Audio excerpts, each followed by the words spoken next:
Hello student, जय Siya Ram. Student, मैं निशु यादव स्वागत करती हूँ एक बार फिर से आप सभी का मेरे इस यूट्यूब चैनल पर जिसका नाम है बिलीव योरसेल्फ। बच्चों, ये वीडियो लेकर आई हूँ एचपीएससी असिस्टेंट प्रोफेसर एग्जाम जो कि नोटिफिकेशन आने वाला है। न्यूज़ आई हुई है कि जल्द ही नोटिफिकेशन आप लोगों का देखने को मिलेगा। तो बहुत सारे बच्चे मेरे पास फ़ोन कर रहे थे कि मैम कैसे हम शुरू करें, या फिर जो मेरे स्टूडेंट्स हैं जो ऑलरेडी मुझसे पढ़ रहे हैं, ठीक है, उनके लिए ये वीडियो सभी के लिए है कि हम लोग कैसे प्रिपेयर कर सकते हैं खुद को इस एग्ज़ाम के लिए। ठीक है, ये एक बिल्कुल ट्रू वीडियो है। मतलब इसमें मैं अपने कोर्सेज के बारे में नहीं बल्कि पहले जनरल चीज़ों के बारे में बात करूंगी, कोर्सेज के बारे में बाद में एट द एंड बात करेंगे। ठीक है, तो एक जर्नली अगर आप कभी भी कोई भी असिस्टेंट प्रोफेसर एग्जाम दे रहे हैं, एचपीएससी स्पेशली फॉर एचपीएससी है ये, तो आप लोगों को क्या क्या बातें ध्यान में रखनी है और क्या जिस जिस बच्चे के पास कम समय है वो कैसे पढ़ाई करे और जो फुली पढ़ाई पर है वो कैसे पढ़ाई करे। ठीक है, उसी के बारे में है। आई होप ये वीडियो आप लोगों के लिए यूजफुल रहे और आप लोग अपनी प्रिपरेशन अच्छे से शुरू कर पाए। ठीक है, चलो शुरू करती हूँ मैं मेरी आज की वीडियो। ठीक है बच्चों, देखो,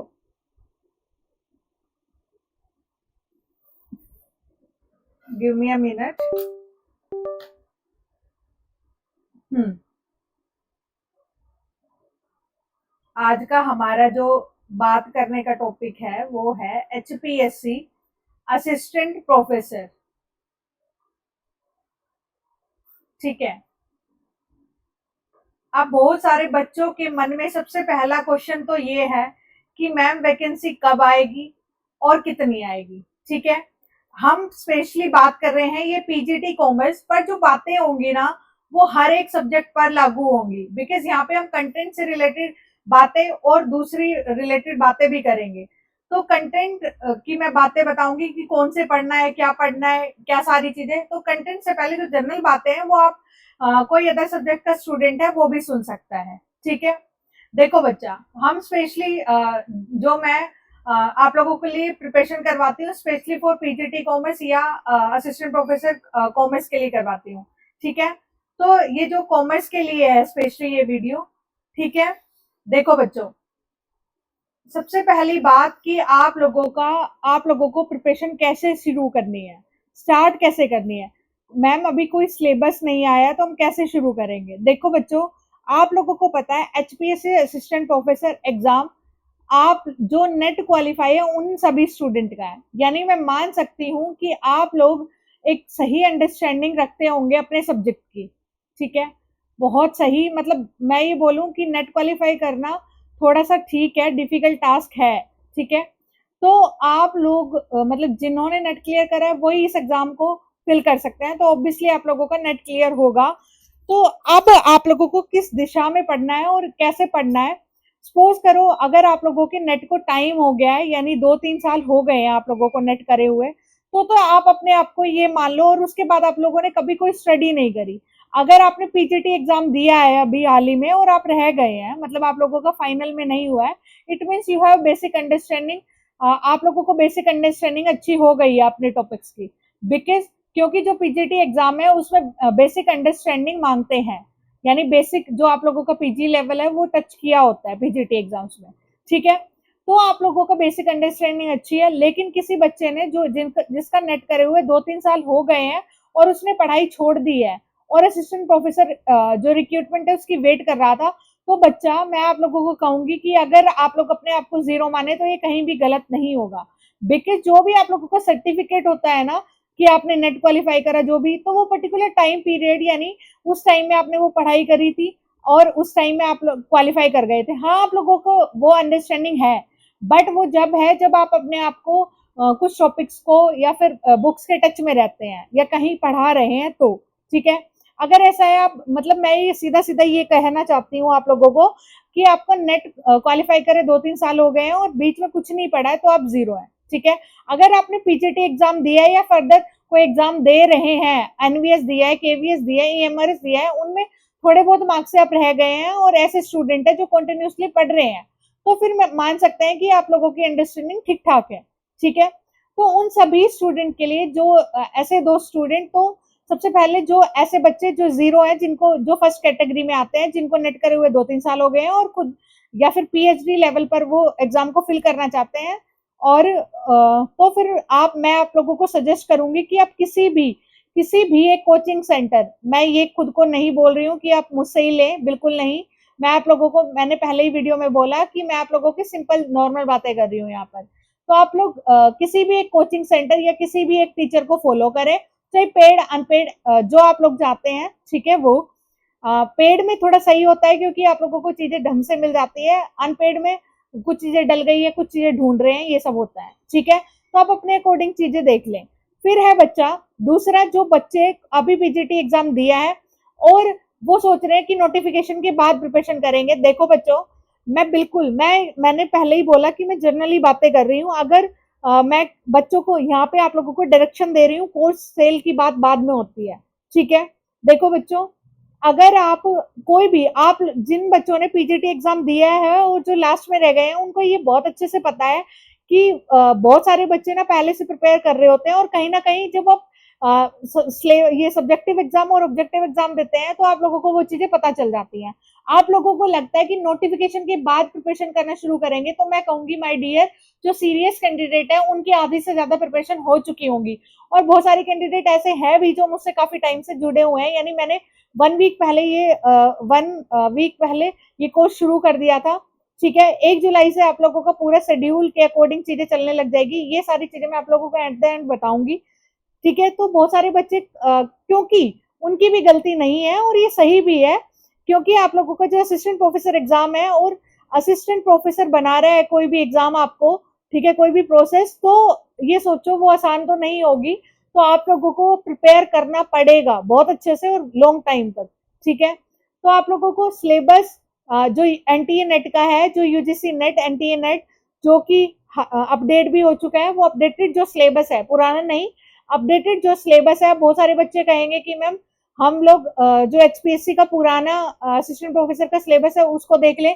नहीं बच्चा, वो ना जो एनटीए नेट का पुराना सिलेबस है उसके अकॉर्डिंग है, बट अपडेट हो चुका है एनटीए नेट का सिलेबस भी, तो इसलिए ऑब्वियसली एचपीएससी भी अपना सिलेबस उसी अकॉर्डिंग बनाएगा। तो आप एनटीए नेट की, बट आप लोगों में से बहुत सारे बच्चे ऐसा करेंगे कि आप एनटीए नेट के लिए जो वीडियोस होते हैं या फिर जो क्लासेस होते हैं या फिर उनके पीवाईक्यूज है वो सोल्व करने लग जाओगे। तो मैं आप लोगों को कहूंगी कहीं ना कहीं ये चीजें गलत है। आप कहोगे नहीं मैम ये पहले आप हो जो ऐसा बोल रहे हो, वरना मोस्टली जो यूट्यूब चैनल्स हैं वो ये बताते हैं कि एनटीए नेट के एमसीक्यू करो और हो जाएगा पीवाईक्यू। देखो बच्चों, मैं आप लोगों को सिंपल बोलती हूँ कि देखो, अगर रिकमेंड करना चाहूँ तो मैं भी कर सकती हूँ, बट मैं आप लोगों को एक सिंपल सी बात बताऊंगी।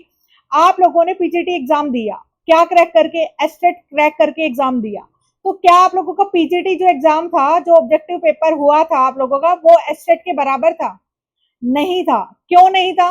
क्योंकि एस्टेट क्वालिफाई लोग ही जो पीजीटी एग्जाम के ऑब्जेक्टिव में बैठने वाले हैं, तो एस्टेट वाला लेवल हो ही नहीं सकता। समझ रहे हो?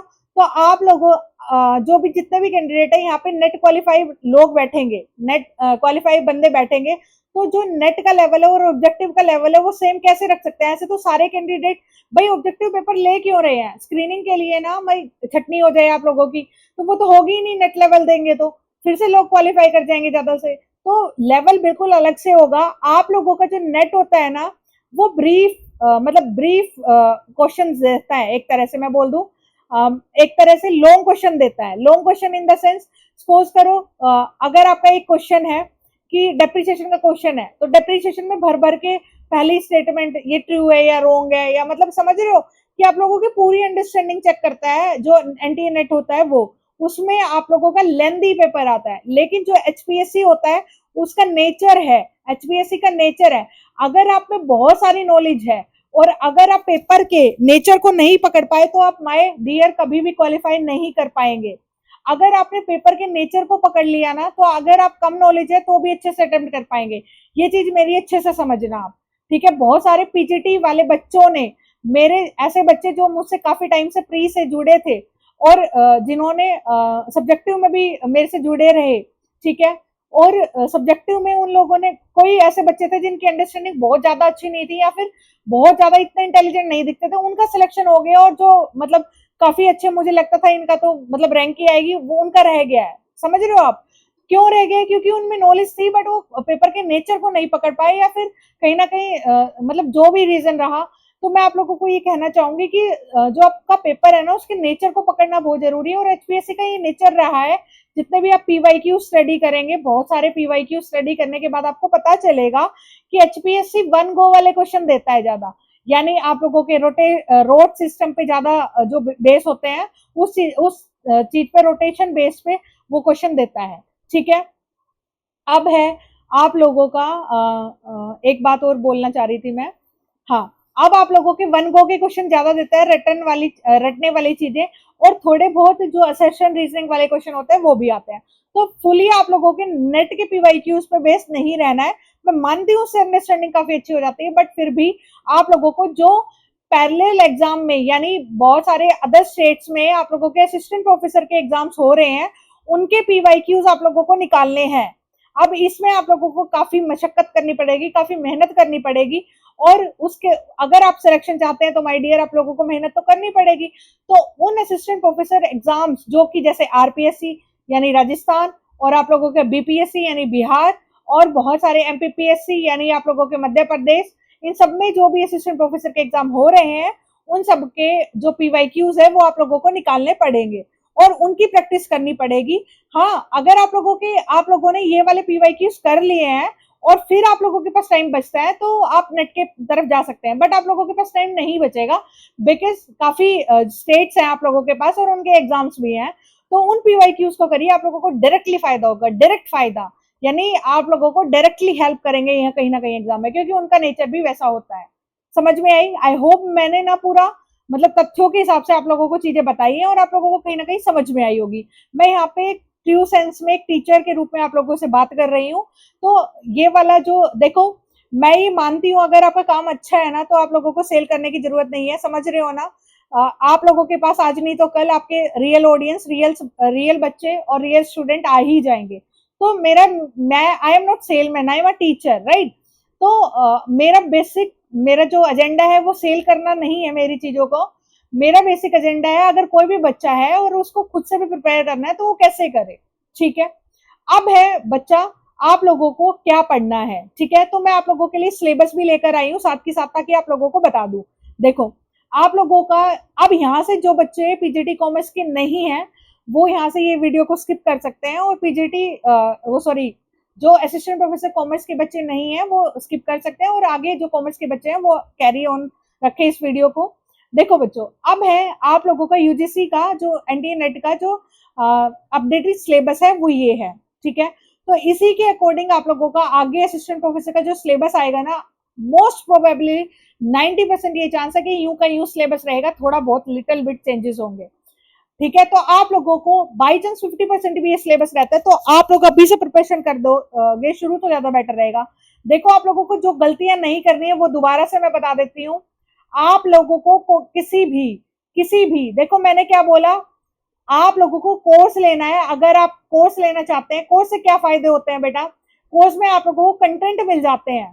ठीक है, आप लोगों को कंटेंट मिल जाता है बहुत अच्छा। देखो यहीं पे बता देती हूँ, आप लोगों को कंटेंट मिल जाता है, कुछ चीजें ढूंढने की जरूरत नहीं पड़ती है। एक मिनट, ठीक है, कंटेंट मिल जाता है। और अगर कोई पीवाईक्यूज प्रोवाइड कर रहा है तो वो भी मिल जाएंगे। ठीक है, तो ये सारी चीजें आप लोगों को कंटेंट मिल जाएगा, पीवाईक्यूज मिल जाएंगे, टीचर गाइडलाइन मिल जाएगी। ठीक है, अगर कोई टीचर डायरेक्टली आपसे बात करता है तो। फोर्थ, आप लोगों को जैसे आप प्रिपरेशन कर रहे होते हैं ना तो आप लोगों को लग रहा होता है नोटिफिकेशन के बाद ही प्रिपरेशन करें। बहुत मोस्ट कैंडिडेट ये गलती करते हैं, बट बेटा असिस्टेंट प्रोफेसर जैसी जॉब अगर आप सोच रहे हो नोटिफिकेशन आने के बाद और आप लोग विद इन 2 मंथ्स या 3 मंथ्स आप प्रिपेयर कर लोगे और सिलेक्शन ले जाओगे, तो ये सिर्फ एक मिथ है बच्चों, बिल्कुल नहीं होगा।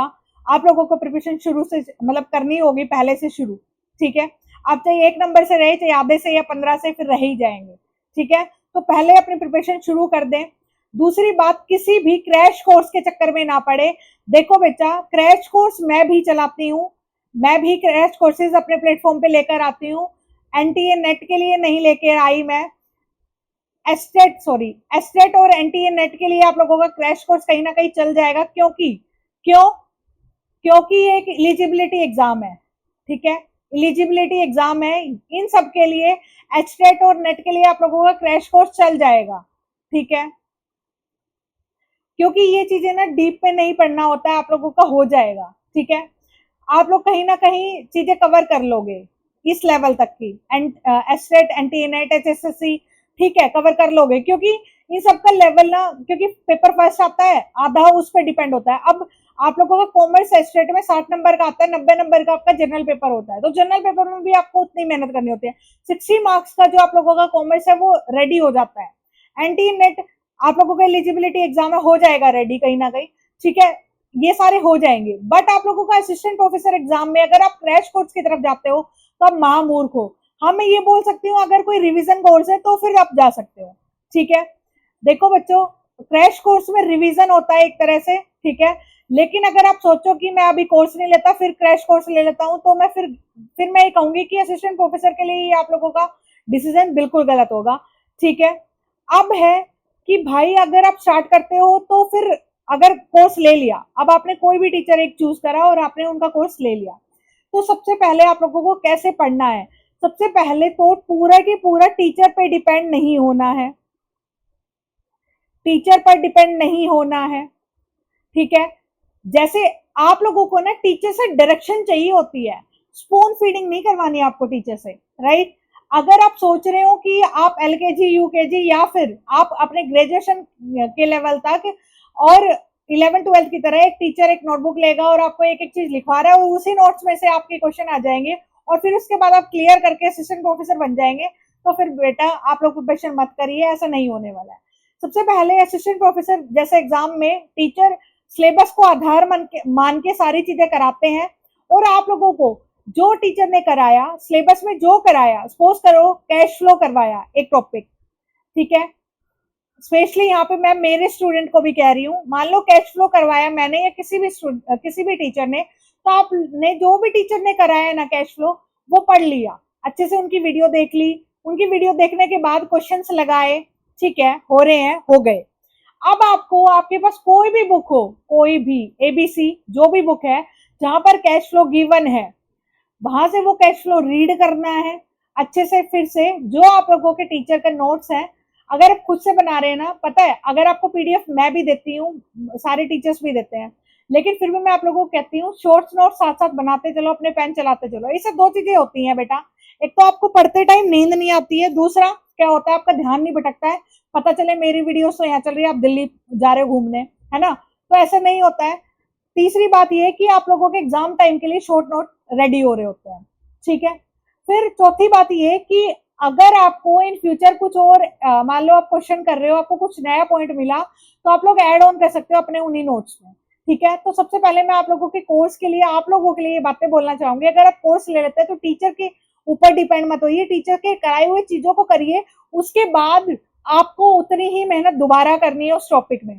कैश फ्लो टीचर की तरफ से खत्म हो गया, बट आपका काम शुरू हुआ है, वहां पर समझने की कोशिश करना मेरी ये बात, आपका काम शुरू हुआ है, आपको उस कैश फ्लो को पढ़ना है एक बार दो बार, फिर आपको जो नहीं आता है या जो समझ में नहीं आ रहा है या कम समझ में आया है उसको चीजों को पढ़ना है, उससे रिलेटेड एमसीक्यू करने हैं, ठीक है। आपने ये सब किया, ऐसे करके फिर आपको सबसे पहले आप लोगों को वन बाय वन करके, और एक और सबसे बड़ी बात मैं आप लोगों को यहाँ पे ही बोलना चाहूंगी, वैसे मैं अपने बच्चों के लिए और एक और वीडियो बनाऊंगी खुद से, ठीक है, पर उससे पहले एक चीज और बताना चाहूंगी मैं आपको, अगर आप जैसे मान लो आप लोगों के 12 टॉपिक्स हैं, 12 मतलब सिलेबस में जो आप लोगों का सब्जेक्ट्स हैं, ठीक है, तो इन सब्जेक्ट को ना वन बाय वन करके पढ़ो, या फिर वन बाय वन यानी इन द सेंस 2 सब्जेक्ट एक साथ लेके चलो, एक बारी ये यानी मॉर्निंग में ये और इवनिंग में ये, और जो थर्ड टाइम आपको जो जब भी मिलता है रात को, सुबह, अर्ली मॉर्निंग, जब भी, तो उसमें आप दोनों का रिवीजन करोगे, यानी रिवीजन को साथ साथ लेके चलना है मेरे बच्चों, रिवीजन को बाद के लिए नहीं छोड़ना है। अगर आप मेरे ये टिप्स को अपनाते हो तो डेफिनेटली आप लोगों का एग्जाम बहुत अच्छे से क्लियर होएगा, ठीक है, आप लोग अच्छी जॉब आप लोगों को मिल जाएगी, ठीक है। बाकी आप लोगों के लिए मैं पीजीटी जो कोर्स में पीजीटी में जो सिलेक्ट हुए हैं ना मेरे बच्चे, उनकी सक्सेस स्टोरीज लेकर आऊंगी। मैं सिर्फ उनके भेजे हुए मैसेज नहीं बल्कि उनकी सक्सेस स्टोरीज लेके आऊंगी, ताकि आप लोग उनके जो उन्होंने अपनाया उन चीजों को अपनी लाइफ में अपनाकर और सक्सेस को पा सको। ठीक है, जल्दी लेकर आऊंगी जैसे ही उनकी ज्वाइनिंग हो जाती है। अभी डीवी चल रहे हैं, सबके डॉक्यूमेंट वेरिफिकेशन चल रहे हैं, वो बच्चे भी बिजी हैं। ठीक है, तो आप लोगों को क्या करना है, मान लो आपने अकाउंट्स लिया, साथ में कोई भी सब्जेक्ट ले लिया, स्टैटिस्टिक्स ले लिया, तो आपने मॉर्निंग में पढ़ा 2 घंटा अकाउंट्स, मेरी वीडियो से पढ़ा या किसी भी सर से या किसी भी खुद से सेल्फ कहीं से भी पढ़ने से कोई वो नहीं है। फिर ये पढ़ा और स्टैटिस्टिक्स पढ़ा, फिर थर्ड यानी जो थर्ड फेज होगा ना आपका पूरे दिन में से, उसमें आप क्या करोगे, अकाउंट्स में जो पढ़ा उसका रिवीजन, स्टैट्स में जो पढ़ा उसका रिवीजन, फिर भी थोड़ा बहुत टाइम बचता है तो थर्ड फेज में ही एमसीक्यू कर लो थोड़े। तो ऐसे करके चलो, तब आप लोगों का सिलेक्शन होता है। मोस्टली बच्चे क्या करते हैं, वीडियोस को देखते हैं, सब्जेक्ट को खत्म करते हैं, रिवीजन जाए भाड़ में, एग्जाम टाइम में देख लेंगे, जब एग्जाम होगा तब देखेंगे रिवीजन। ये आपकी 12th क्लास नहीं है, आपकी ग्रेजुएशन बिल्कुल नहीं है ये। ठीक है, तो आप लोगों को अपने हिसाब से चीजें नहीं करनी है, एग्जाम के हिसाब से चीजें करनी है। अब मैं आप लोगों को थोड़ा सा सिलेबस दिखा देती हूँ और मैं क्या प्रोवाइड करवाऊंगी और मैं कैसे कराती हूँ वो मैं बता देती हूँ। अब है आप लोगों का जो सिलेबस है ये, एक मिनट देखो, अब है आप लोगों की 10 यूनिट में बांटा हुआ है आप लोगों का एनटीए नेट, उसी की तरह से ये पूरा सिलेबस मैं इसी को बेस मान के आप लोगों को करवा रही हूँ। बिजनेस इन्वायरमेंट, इंटरनेशनल बिजनेस, ठीक है, अकाउंटिंग एंड ऑडिटिंग, ये सारे आप लोगों को सिलेबस आप ऑलरेडी पता है और आप लोग डाउनलोड भी कर सकते हैं इसको। ठीक है, तो इसी को आधार मान के मैं चीजों को करवाऊंगी। अब आप लोगों का कोई भी सब्जेक्ट है जिससे आप लोगों की थोड़ी बहुत पहचान है, ठीक है, जैसे अकाउंट्स हो गया, बीएसटी हो गया, ये थोड़ा होल्ड पे रखिए, बाकी सब्जेक्ट को पढ़ना शुरू करिए। और जो बच्चे जिनको ये लगता है कि मैम हाँ मैं प्रिपरेशन करने के लिए रेडी हूँ और मुझे आपसे ही प्रिपरेशन करना है, मैं उन बच्चों के लिए बता रही हूँ। ठीक है, अब बहुत सारे बच्चे जो नोटिफिकेशन का वेट करते रहे, मैंने अपनी बात रख दी है, आप लोगों को जैसा मर्जी वैसा करिए। बस मैं आप लोगों को बोल दूं कि काफी टाइम से वैकेंसी नहीं आई है, आज नहीं तो कल वैकेंसी आनी ही है, बिकॉज ये काफी टाइम से होल्ड पर है। तो आप लोग मत रखिए, क्योंकि आप लोगों की प्रिपरेशन कभी भी एक दिन में नहीं होगी मेरे बच्चों। तो आप लोग कहीं से भी प्रिपरेशन करें, सेल्फ से भी कर सकते हैं, अपनी स्टडी को कंटिन्यू रख सकते हैं, बट सेल्फ में थोड़ा सा मुश्किल हो पाता है। जो भी वर्किंग भी है तो मैं कहूंगी अगर आप दिन में अभी से कंटिन्यू 2 या 3 आवर्स देते हैं तो वो भी मोर देन इनफ है अभी के लिए, क्योंकि अभी कोई नोटिफिकेशन भी नहीं आया है। 2 और 3 आवर्स कंटिन्यू रखिए बस, स्पेशली रेगुलरिटी आप लोगों का की ऑफ सक्सेस है, रेगुलर रहिए। अगर आप रेगुलर नहीं रहते तो उस पढ़ाई का कोई मतलब नहीं होता है। ठीक है, तो रेगुलरिटी बहुत जरूरी है, रेगुलर रहिए 2 to 3 आवर्स। ठीक है, अब आप लोगों को मेरा जो एचपीएससी पीजीटी इसलिए निकल रहा है क्योंकि हाल ही में एग्जाम हुआ है और मेरा कोर्सेज थे उसके। ठीक है, एचपीएससी असिस्टेंट प्रोफेसर का कोर्स है। ठीक है, इसमें आप लोगों का पूरा कोर्स सिलेबस करवाया जाएगा, पूरा सिलेबस विद कंटेंट। अभी जो कंटेंट दिया हुआ है, अभी कुछ वीडियोस डलनी शुरू हो गई है।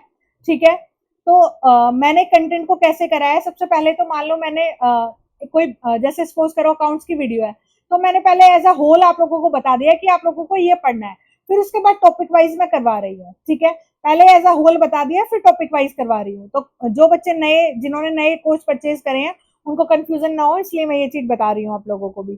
ठीक है, अब टॉपिक वाइज सारी चीजें टॉपिक वाइज करवाई जाएंगी, एमसीक्यू करवाए जाएंगे, पीवाईक्यू कराए जाएंगे इसी सिलेबस में।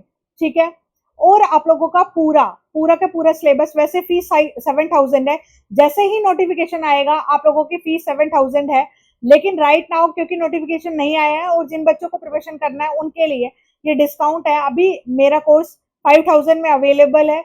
ठीक है, अगर आप परचेज करना चाहते हो और प्रिपेयर करना चाहते हैं अभी से तो आ सकते हैं बिल्कुल। ठीक है, 5,000 में अवेलेबल है मेरा असिस्टेंट प्रोफेसर का कोर्स, आप लोग अवेल कर सकते हैं और प्रिपरेशन कर सकते हैं। ठीक है, अगर आप लोगों का अभी भी कोई क्वेश्चन है और आप लोगों को लगता है कि मैंने कोई डाउट रह गया, आप लोगों का कोई क्वेश्चन क्लियर नहीं करा है इस वैकेंसी के बारे में, या देखो बेटा मैं एक बार ही बोल देती हूँ, असिस्टेंट प्रोफेसर आपकी 3 महीने की तैयारी में क्लियर नहीं होगा। 100 बातों की एक बात, 3 महीनों की तैयारी में अगर आपको लगता है 3 मंथ्स नोटिफिकेशन के बाद आप क्लियर कर लेंगे इस एग्जाम को, तो बिग नो है बच्चों। चाहिए आप 1 नंबर से रहें, चाहिए 2 नंबर से, लेकिन रह ही जाएंगे, ये बात समझ लो, बिग नो। जो बच्चे पीजीटी में लास्ट में रहे हैं ना उनसे पूछ लो एक बारी बस ये बात। क्योंकि उन्होंने उस टाइम में तो अपना पूरा जोर लगाया था, बट उससे नहीं, उन बच्चों का क्या जो पहले से प्रिपेयर कर रहे हैं। तो भगवान जी लास्ट में बिल्कुल वही ला के खड़ा ही कर देते हैं, जिसकी चाहिए 1 मिनट की तैयारी ना ज्यादा होगी ना तो वो जीत जाता है, और लास्ट में पॉइंटों में खेल खेल पहुंच जाता है। समझ रहे हो? तो प्लीज आप प्रिपरेशन चाहिए सर्च से शुरू करें, पर शुरू कर दें अगर आप जाना चाहते हैं उस PGT sorry assistant professor commerce की तरफ। मैं ये बिल्कुल नहीं कहती कि कोर्स की तरफ ही आइए, सेल्फ स्टडी शुरू करिए, पर शुरू करिए। ठीक है? ठीक है स्टूडेंट, मैं निशु यादव एंड करती हूँ मेरी इस वीडियो का। मिलती हूँ किसी नई वीडियो में, तब तक पढ़ते रहिएगा। जय सिया राम।